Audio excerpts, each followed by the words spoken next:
Ladies and gentlemen, we're ready to kick off Sports Sunday, so sit back and relax while public address announcer Tony Giles introduces the starting lineup. Now, your starting lineup for Sports Sunday. Starting at anchor, a 5'4" Aries from Centerville, Virginia, and a wannabe Wisconsinite. She's a former cross-country star at James Madison University. Put your hands together for Jen Chapman.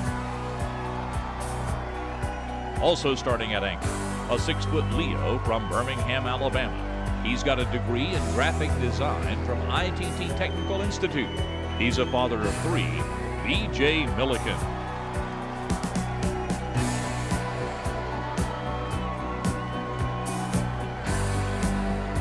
This is Sports Sunday.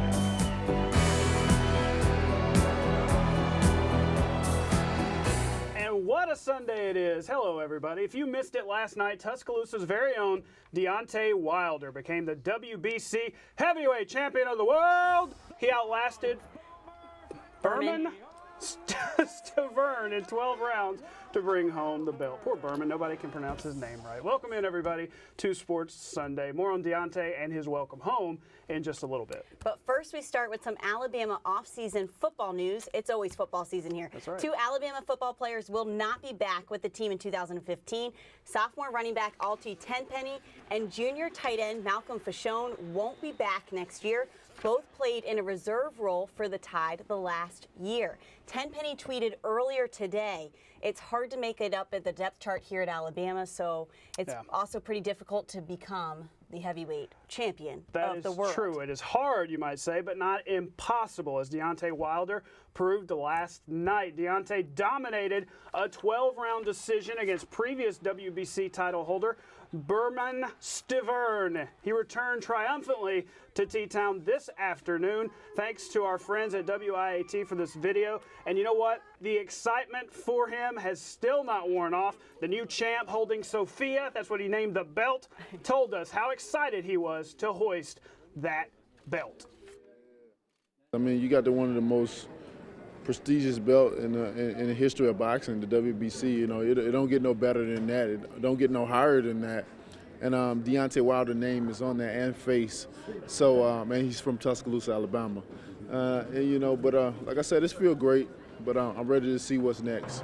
This is WBC belt. You know, like I said, don't get no better than this right here.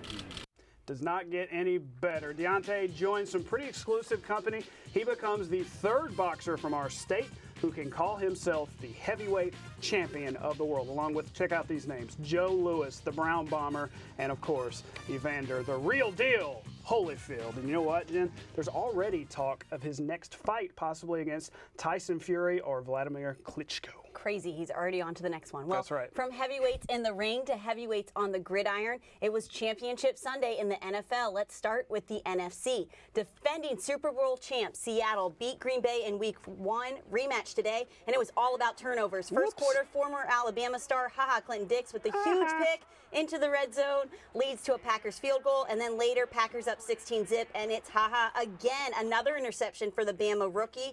Russell Wilson with the rare 4 interceptions this afternoon. Third quarter, Seahawks trying to get something started. BJ, you love these. I love them. Yeah, fake field goal. The punter John Ryan finds Clinton Gresham, and Seahawks get on the board. That's right. We move ahead to the 4th quarter, down 5, onside kick. Never works, right, Jen? Never works. This until one today. did. Seahawks get the ball. They go beast mode. That's right. Marshawn Lynch and his Skittles. He's thankful. He's thankful he just ran for 24 yards. Big day for him. They get the 2-point conversion, put them up 3. But Rodgers led the Pack back under 30 seconds left. Mason Crosby's 5th field goal sends this baby to overtime. Free football. And here we go. This one is the winner in overtime. Dangerous. Yes. When it matters, he gets it to go. The Seahawks are moving on into Arizona in 2 weeks to defend their Super Bowl title. Here's Russell Wilson after the game. To go play in the Super Bowl back-to-back years, when everybody thought we were out when we were 3-3, when everybody thought we were out when we were 6-4, when everybody thought we were out in this game, you know, you just trust the experience, you trust the guys you have around you, and you know, you have faith in the people around you. There you go. So who would they play in Glendale? Tommy Brady and the Pats have something to say about that. The Colts couldn't hold on to the football early on. The fumbled punt led to a New England score. then the Pats didn't look back. Tommy Brady did Tommy Brady things, and the Pats win a blowout. We don't even have to show you the scores. 45-7.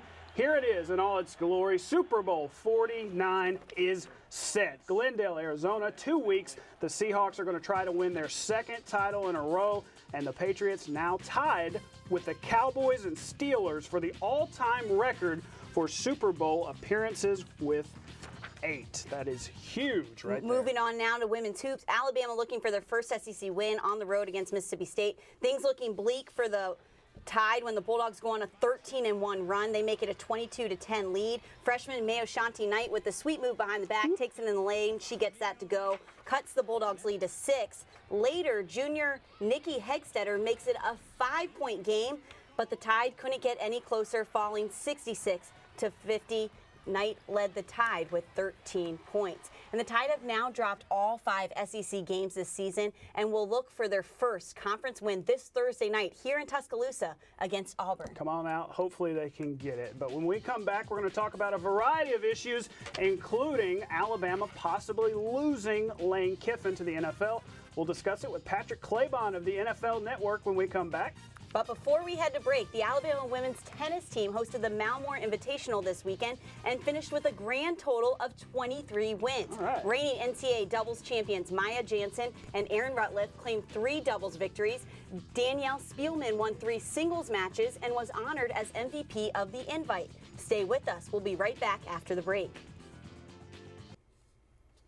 We're back on Sports Sunday. Reports surfaced early Sunday that Alabama offensive coordinator Lane Kiffin is a front-runner for the San Francisco 49ers offensive coordinator job under new head coach Jim Tomsula. Now, the Colts' Rob Chudzinski also is expected to be a candidate. Now, Coach Kiffin has been recruiting for the Tide the past week, so we'll see where this story goes. And, you know, we were going to have Patrick Claybon of the NFL Network joining us here in a minute. We're still efforting him. His phone line dropped out, so we're going to get with him in just a minute. But first, let's talk a little bit about that. Lane Kiffin comes to Tuscaloosa for 1 year.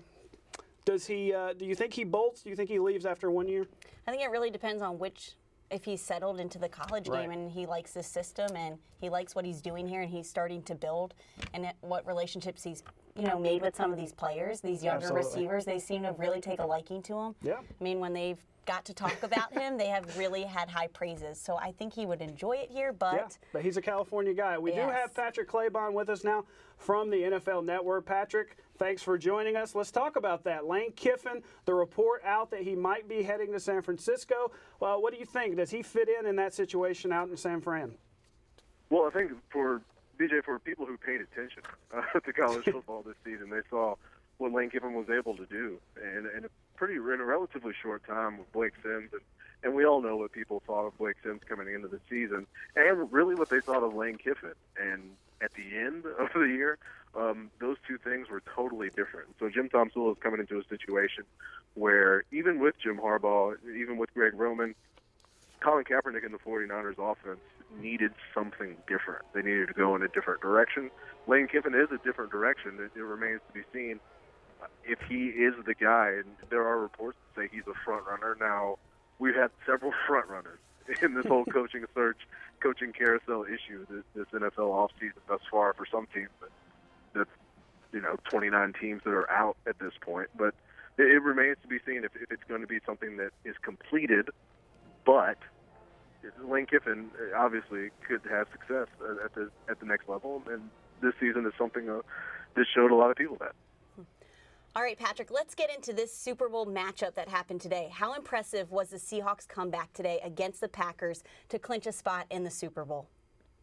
Well, cliches are so easy to throw out there as far as a team, showing the will to win and giving up. What we saw today was a Green Bay defense that played really over their heads. And eventually Marshawn Lynch and the Seattle offensive line did what they did, and Russell Wilson shook the cobwebs off a little bit. You have to kind of wonder about his status after that hit from Clay Matthews. He really came on in the fourth quarter, running the read option, decided to keep on a couple of plays, especially the touchdown play, and that really opened things up. But what a heartbreaking loss for Packers fans. it was really tough to watch, especially for a guy like Julius Peppers, who goes to the Super Bowl in his second year back in 2003, and 11 years later, that's still the only time he's been able to go to a Super Bowl. But really a great performance by the Seattle offense and defense. And what about Richard Sherman playing half the game with one arm? It's really going to be a great matchup. And hey, real quick before we let you go, PC, it's a defense with the Seahawks against an offense with the Patriots. How do you see this thing going quickly in 30 seconds? In 30 seconds, let's see. Bill Belichick is going to do some more weird stuff with these. So many people, guys, are learning about eligible receivers and declaring eligible, and everything that goes into that with the Patriots. There's no way to figure out Bill Belichick in 2 weeks, maybe in months, maybe an entire career. We'll have no idea what we're going to see, but hopefully it'll be a great game to end just a great football season in the National Football League. There you go. Thanks, Patrick. We'll catch up again soon. That's Patrick Claybon from the NFL Network joining us on our Sunday chat. That was awesome. And next, we'll wrap up the show with this week's edition of Our Favorite Things. So stay with us. Sports Sunday is back after the break. We're back on Sports Sunday with what will become a Sunday tradition here on the show. It's time for Our Favorite Things. I feel like we need a little music under that. We do. Next week. Okay, there we go. This week we had a lot to choose from, but we thought we'd give a little love to an overlooked sport. Shelton State won their 8th consecutive Universal Cheerleaders Association Junior College National title last night. Now get this, Krista Grizzle Sanford is in her 9th season of coaching. 8 for 9 in national titles. 8 for 9. That is some coaching. That's really not bad. Not to be outdone, Alabama's cheerleaders won the D1A All-Girls National title, co-ed, and I said all-girls already. They won both of them. That's 2 national titles. So roll Tide and go Bucks. I feel like we need to say, like, roll Tide. Go. Bucks. See, that's for the cheerleaders. There exactly. you go. That's the best we can do. That's right. That's all the time we have for tonight's show. I'm not a good cheerleader. I'm not going to try to be something I'm not. See, you just be Anchor. That's fine. I'm just going to be me. I'm just going to be me. We do have one more thing before we go. Let's look at some of the video from Alabama's hockey team. They finished off Auburn this weekend in the Iron Cup. They swept the Tigers, winning today 12-5 to take home the Iron Cup. You'll see that Iron Cup coming up here in just a second. So congrats to Alabama hockey. And everyone, have a very good night. Enjoy the day off tomorrow if you've got it. Good night.